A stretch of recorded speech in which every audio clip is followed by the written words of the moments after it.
नमस्कार दोस्तों, हाजिर हैं विक्रम और बेताल की 18वीं कहानी लेकर के। तो ज़्यादा देर ना करते हुए कहानी की तरफ बढ़ते हैं। आज की कहानी का शीर्षक है विद्या क्यों नष्ट हो गई। उज्जैन नगरी में महासेन नाम का एक राजा राज्य करता था। उसके राज्य में वासुदेव शर्मा नाम का एक ब्राह्मण रहता था, जिसके गुणाकार नाम का एक बेटा था। गुणाकार बड़ा जुआरी था। वह अपने पिता का सारा धन जुए में हार गया। ब्राह्मण ने उसे घर से निकाल दिया।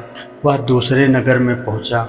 वहाँ उन्होंने उसे एक योगी मिला।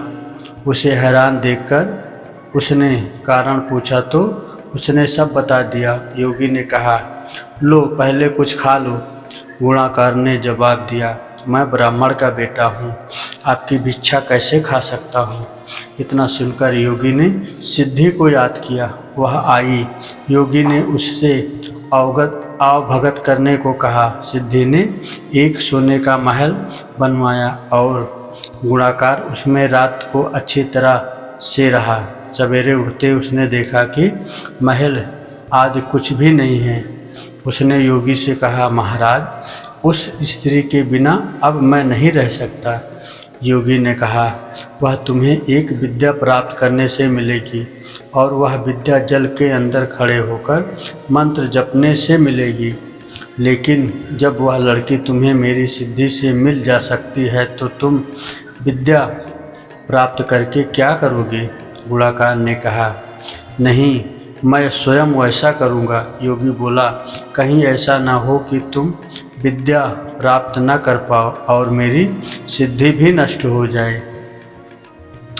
पर गुणाकार न माना। योगी ने उसे नदी के किनारे ले जाकर मंत्र बता दिए और कहा कि जब तुम जप करते हुए माया से मोहित होगे तो मैं तुम पर अपनी विद्या का प्रयोग करूँगा। उस समय तुम अग्नि में प्रवेश कर जाना। गुणाकार जप करने लगा। जब वह माया में से एक कदम मोहित हो गया तो देखता क्या है कि किसी ब्राह्मण के बेटे के रूप में पैदा हुआ है। उसका ब्याह हो गया है, उसके बाल बच्चे भी हो गए हैं। वह अपने जन्म की बात भूल गया। तभी योगी ने अपनी विद्या का प्रयोग किया। गुणाकार माया रहित होकर अग्नि में प्रवेश करने को तैयार हुआ। उस समय उसने देखा कि उसे मरता देख उसके माँ बाप और दूसरे लोग रो रहे हैं और उसे आग में जाने से रोक रहे हैं। गुणाकार ने सोचा कि मेरे मरने पर ये सब भी मर जाएंगे, पर पता नहीं कि योगी की बात सच हो या ना हो। इस तरह से सोचता हुआ वह आग में घुसा तो आग ठंडी हो गई और माया भी शांत हो गई। गुणाकार चकित होकर योगी के पास आया और उसे सारा हाल बता दिया। योगी ने कहा, मालूम होता है कि तुम्हारे करने में कोई कसर रह गई।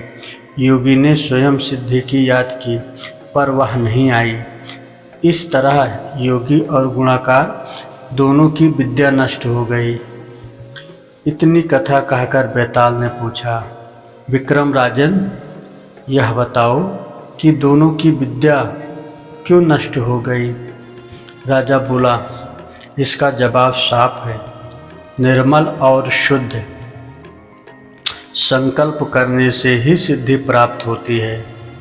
गुणाकार के दिल में शंका हुई कि पता नहीं योगी की बात सच होगी या नहीं। योगी की विद्या इसलिए नष्ट हुई कि उसने अपात्र को विद्या दी। राजा का यह उत्तर सुनकर बेताल फिर पेड़ पर जा लटका। राजा वहाँ गया और उसे लेकर चला तो उसने यह कहानी सुनानी चालू की। दोस्तों, अगली कहानी आपको अगले भाग में सुनने को मिलेगी। अगर हमारी कहानी आपको पसंद आ रही है तो आप हमारे चैनल को सब्सक्राइब, लाइक और अपने दोस्तों को शेयर करें। और कोई त्रुटि हो तो उसके लिए कमेंट करें। जय श्री राधे राधे।